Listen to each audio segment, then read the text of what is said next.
welcome to the Weekend Extra. I am here with Pastor Jeff Bogue. I'm Shana Kim, and we are talking about the new series that we have started, which is called The Next Little Thing. And so tell me a little bit about what you're thinking in that title series, sort of what we're going to be taking or discussing and digging into in the next couple weeks, and then if we can talk about this past weekend, that'd be great. Yeah.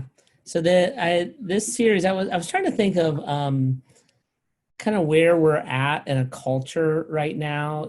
So this whole COVID-19 thing has us kind of in a holding pattern. And when I get in times like this, you're probably like this too, Shana. Like when I get in times like this, I want to break out of it. Right. Yeah. So I do not like to be held back. I don't like to be spinning my wheels.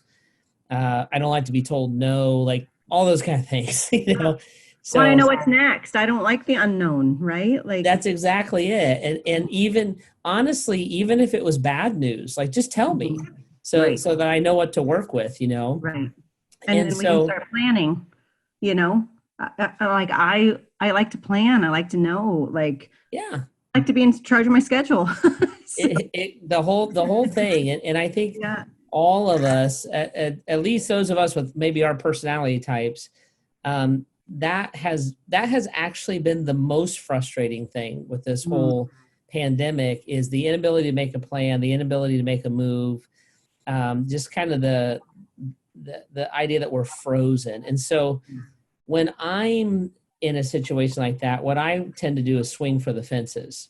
I'm like, we need to go big and we need to make a big change and make a big move here. And I want to know what the next big thing is. What are we going to do?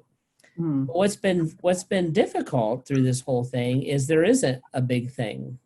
It's like you need to wait and be patient, and you're waiting for the next press conference and you're waiting for some good weather and etc. And so I just started thinking about that, and I thought, to sit down and say, this is the big thing you should do or the major shift you should make, we don't really have the ability to act on those things the way that we normally would. But what we do have the ability to do is the next little thing. And I talked about that on the weekend. I call it God math. And we looked at the parable of the mustard seed, that God takes that little thing and he actually creates the largest plant in the garden with it. And he doesn't need the big thing. We need the big thing. He doesn't need the big thing. Right. He needs the little thing. And so it's questions like, what's my next little thing? Is my next little thing patience? Is my next little thing a relational move? Is my next little thing prayer? Is it worship? Is it a step forward? Because I can't make a big leap right now, but I can make little faithful, trust-filled interactions with God that he can blossom in big ways. So that's what we're going to talk about here for a few weeks. And it's kind of meant to correspond with the reopening.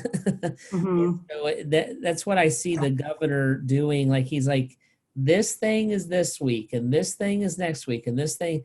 And when you add that up, even though that's like a painfully long process, when you add it up, we're basically reopened in the next few weeks. And they just added a step to a step to a step to a step that took us somewhere. And I'm like, that's not unfamiliar to a Christ follower, that God leads us that way and works with us that way. So that's what the series is about, and kind of what the conversation last weekend was about, and kind of the direction we're headed going forward. Well, I think for some of us, it might be a little bit of a conflict with or struggle with being patient, right? With those steps. So trusting that, because I know that I certainly could feel incredibly overwhelmed, not knowing, or, having maybe a big idea and just being so many unknowns and not knowing, if I can move forward with that. So, who knows what that may be for everyone else, but it makes me think of, just do it. Nike's like, Yeah. thing of just do it, even though it might be something small, even if it is that, it, I think you mentioned like, going back and committing to, or, taking the small step of just reading your Bible, or, Yeah. maybe it's praying, maybe it's calling a friend. Who knows what that may be for someone. But it's, I think, for even knowing that we can break it down and make it simple in a little step, and all it takes is that small mustard seed. It's still the patience of, wanting to see the results, or wanting to know more. Yep, that's right. That's right. So it's, it comes back to just faith and trusting that if we do take that little step, that it's going to lead to, something bigger, better that we don't know. Right, right. So this weekend, we're going to talk about what do we do while we're walking in circles. So we're going to talk about this idea. I'm going to talk a little bit about the Battle of Jericho, and how the big thing there was actually the little thing, and the little thing was the big thing, and that God had Joshua in a process. Mm-hmm. To Joshua, it seemed like he was spinning in circles. To God, he would say, no, this is the path that I am laying out for you. And so we're going to talk about long suffering is a fruit of the Spirit. And so what does it mean to long suffer? Why does God ask us to do that?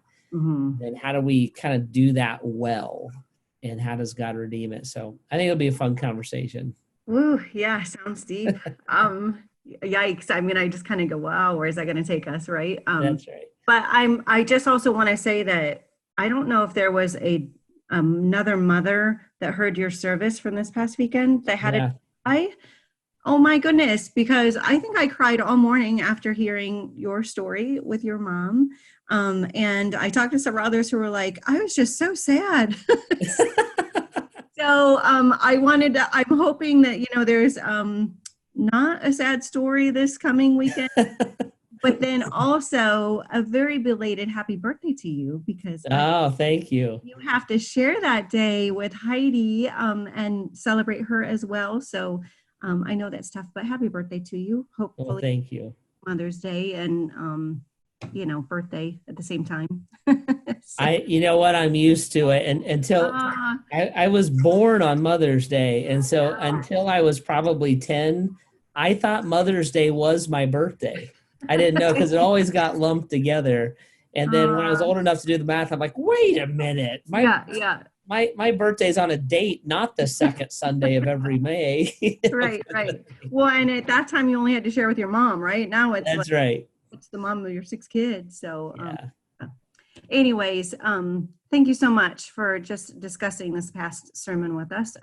Certainly look forward to the next ones, and diving deeper in and seeing where these little steps might take us. So thank you for joining us for the Weekend Extra. This is Shana Kim. I'm signing off, and with Pastor Jeff Bogue. Thanks so much.